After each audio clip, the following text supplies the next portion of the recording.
పోరాటం చేసి ఎంఆర్పిఎస్ తదితర సంఘాల ఆధ్వర్యంలో 194 8 లీటర్లో 10 ఎకరాల 50 సెంట్లు భూమిని ఆ భూమిలో దళితులకు నిరుపేదలకు నాయకత్వాలందరికీ కలిసి కూడా అక్కడ పట్టాలు ఇవ్వడం జరిగింది. గవర్నమెంట్ వారు పట్టాలు ఇచ్చిన తర్వాత భూమిని సాగు చేసుకొని క్లీన్ చేసుకొని అన్ని రెడీ చేసుకొని పెట్టుకున్న తర్వాత టీడీపీకి సంబంధించిన వాళ్ళు కొంతమంది ఉప్పరపల్లికి సంబంధించిన వాళ్ళు రావడంతో అవన్నీ ధ్వంసం చేయగా మరి ఎస్కే యూనివర్సిటీ పరిధిలో ఉన్న వాళ్ళ మీద కేసు పెట్టడం జరిగింది. ఎస్కే యూనివర్సిటీ పరిధిలో ఉన్న స్టేషన్కు కంప్లైంట్ చేయడం జరిగింది.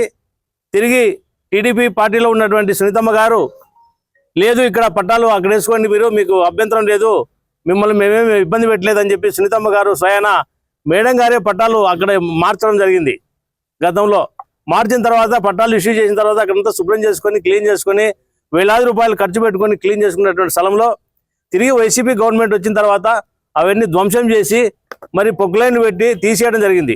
ఆ తీసేసిన క్రమంలో మరి మేమంతా పెద్ద ఎత్తున మూవ్మెంట్ చేసి కలెక్టర్ గారికి ఎస్పీ గారికి దృష్టికి పోగా వారు వెంటనే వచ్చి మరి వాళ్ళ యొక్క సిబ్బందిని వైసీపీకి సంబంధించిన నాయకులందరినీ అరెస్టులు చేసి పొక్కులైన్లు కూడా తీసుకుపోయి పొక్కులైన్లు కూడా అన్ని తీసుకుపోయి మరి స్టేషన్లో హ్యాండ్ ఓవర్ చేయడం జరిగింది.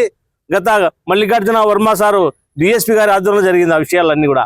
మరి ఇటువంటి సందర్భంలో పోయిన తర్వాత కూడా ఈ విషయాన్ని మనం పరిగణలోకి తీసుకొని కలెక్టర్ గారికి చెప్పడం జరిగింది.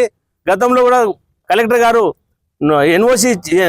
గారు స్వయాన మేడం గారే డెమాలిష్ ఆర్డర్ ఇచ్చి పోలీస్ ప్రొటెక్షన్లు ఇచ్చి వీళ్ళంతా జీనియర్ పర్సన్స్, వీళ్ళందరూ జీనియర్గా ఉన్నారు, ఇక్కడ వాళ్ళకు అభ్యంతరం లేదు, ఎవరికి అభ్యంతరం లేదు, వీళ్ళు పోయి చేసుకోవాల్సిందిగా ఆర్డర్ వేస్తూ ఆర్డీఓ గారికి మరి అలాగే ఎంఆర్ఓ గారికి ఆర్డర్ వేసి చేయడం జరిగింది.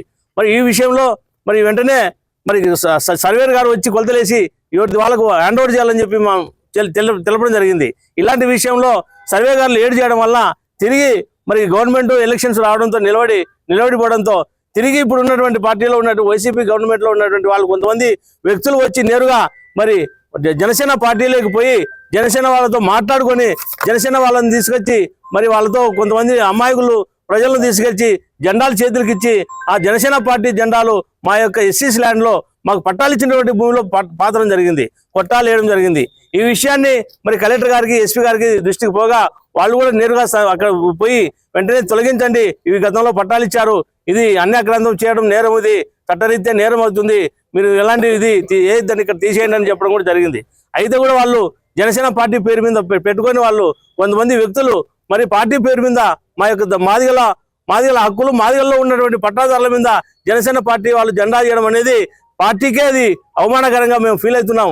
ఎందుకంటే అందరూ కలిసికట్టుగా మాదిగలందరూ కూడా టీడీపీకి వైసీపీ జనసేన పార్టీకి మరి అలాగే మిగిలిన పార్టీలన్నిటికీ మాదిగలందరూ కలిసికట్టుగా మరి కూటమిగా ఏర్పడి ఆ కూటమిలో కూడా భాగస్వామ్యమై మాదిగలందరూ ఈ జిల్లాలో ఉన్నటువంటి మాదిగలందరూ ఏకతాటి మీద నిలబడి మరి కూటమిని గెలిపించడానికి మరి పూనుకున్నటువంటి వ్యక్తులు ఎంఆర్పిఎస్ తదితర మాదిగ సంఘాలు మాదిగలు అందరూ కలిసికట్టుగా గెలిపించినటువంటి పార్టీ. మరి ఈ రోజు అదే పార్టీలు మాదిగలు ఏదో ఉన్నటువంటి భూమిలో ఆ భూమిలో కూడా మాదిగలను పక్కన పెట్టి మరి మాదిగల సలహా